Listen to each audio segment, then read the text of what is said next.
Welcome back, IB Economics students, to this video lecture. In this lecture, we're going to be going over the characteristics and properties of the oligopoly and market structure of oligopoly.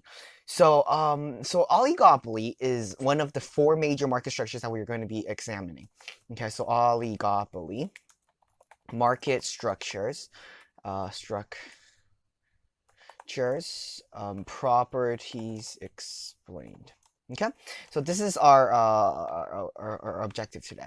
So there are a few major characteristics that you have to understand. The first one is that an industry is dominated by a few big firms. Okay, so the first characteristic, the industry is dominated by a few big firms. So what does this mean? This means that competition exists. However, competition is shared between just a few firms. Well, for example, monopolistic competition is competition between a lot of firms. However, right here, competition exists, but it's just between a few firms. Okay, so that's the first major characteristics of oligopoly. The second major characteristics is that firms could sell either identical or differentiated good. Okay, so firms may either sell identical or different goods. Now, this basically states that it doesn't matter if the goods are identical or if the goods are different. Oligopolistic market structures does not regard that in that sense. Okay, and the third and a major characteristic of oligopoly markets is that there are strong barriers to entry and strong barriers to exit. Okay, so this is one of the most important characteristics of oligopoly markets, where there are strong barriers to entry and there are strong barriers to exit. So this makes it impossible, if not very hard, for new firms to enter, and it also enter the market. It also prevents new firms from entering. This protects this long-term supernormal profits of existing firms within the marketplace. So these are the three characteristics of an oligopolistic market. It's important that you're able to understand this, because in paper 1 as well as paper 3, you would be asked to talk about different market structures, going to be asked to graph different types of market structures. So this is very important in that sense. So, okay.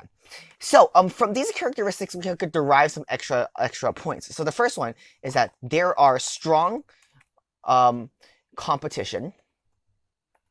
So competition can occur, seeing as how there are a couple of firms, but they are all big. So there are strong competition, or there may be strong competition.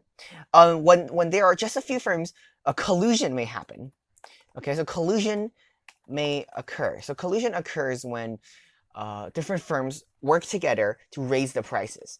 So we'll be going over collusion in a future video as well in more depth. So a third major component for this is that long-term supernormal profit is ensured. Okay, long-term supernormal profit exists. Why is this? Why does long-term supernormal profit exist? Well, that is all because of the lack of barriers, the existence of strong barriers of entry and the existence of strong barriers to entry and strong barriers to exit. So therefore, long-term supernormal profits exist because the high barriers of entry prevents new firms from entering the market and stealing away the supernormal profits. Okay. Now that we look at some of these examples, what are examples of oligopolistic markets in our real world? Okay, so real world examples of oligopolistic markets. So what are some real-world examples of oligopolistic markets? Now, of course, one of the most important and most seen are big supermarket chains. Okay.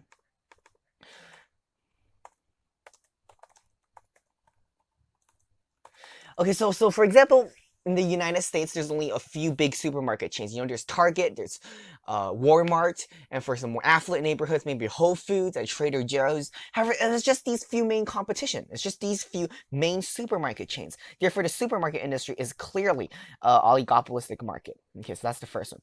The second one is the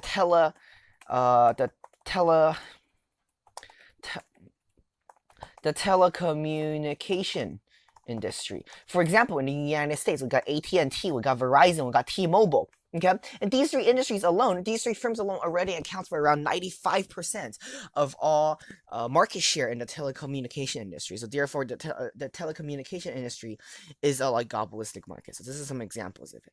So I hope this video is helpful in clarifying what an oligopolistic market is, as well as some properties and characteristics of these markets. So I hope to see you guys in the next video, where we'll be going over the kinked demand curve and what the kinked demand curve is. Okay.